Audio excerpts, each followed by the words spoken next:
শুধু লাল বাহাদুরই নয়, চাঁপাইনবাবগঞ্জের কালামানিক এবং ভৈরব থেকে আনা পাকিস্তানি শাহিওয়াল জাতের প্রিন্স নামের গরুটিও আকর্ষণ করছে ক্রেতাদের। চট্টগ্রামের সাগরিকা, বিবির হাট সহ প্রায় 1 কিলোমিটার এলাকা এখন দেশি বিদেশি নানা জাতের গরুতে ভরে উঠেছে। কোরবানির ঈদ সামনে রেখে জমে উঠতে শুরু করেছে চট্টগ্রামের পশুর হাটগুলো।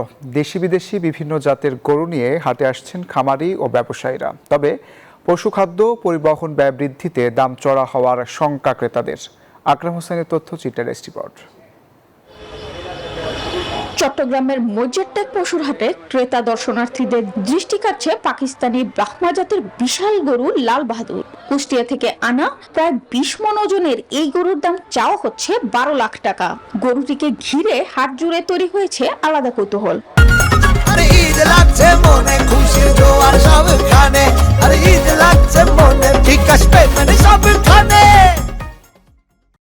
বেচা কেনার জন্য নিয়ে আসছি, যাতে খুব ভাঙাবার রীতি দাম পাইছি। এবারও আল্লাহর রহমতে ইনশাল্লাহ ভালো হতে পারে। শুধু লাল বাহাদুরই নয়, চাঁপাইনবাবগঞ্জের কালামানিক এবং ভৈরব থেকে আনা পাকিস্তানি শাহিওয়াল জাতের প্রিন্স নামের গরুটিও আকর্ষণ করছে ক্রেতাদের। চট্টগ্রামের সাগরিকা, বিবির হাট সহ প্রায় 1 কিলোমিটার এলাকা এখন দেশি বিদেশি নানা জাতের গরুতে ভরে উঠেছে।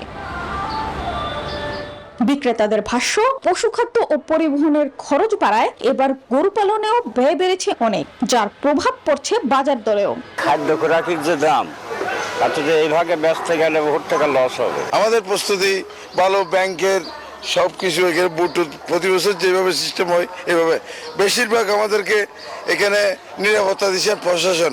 আর গরু চোরাচালান বন্ধে জোর নজরদারির তাগিদ খামারিদের।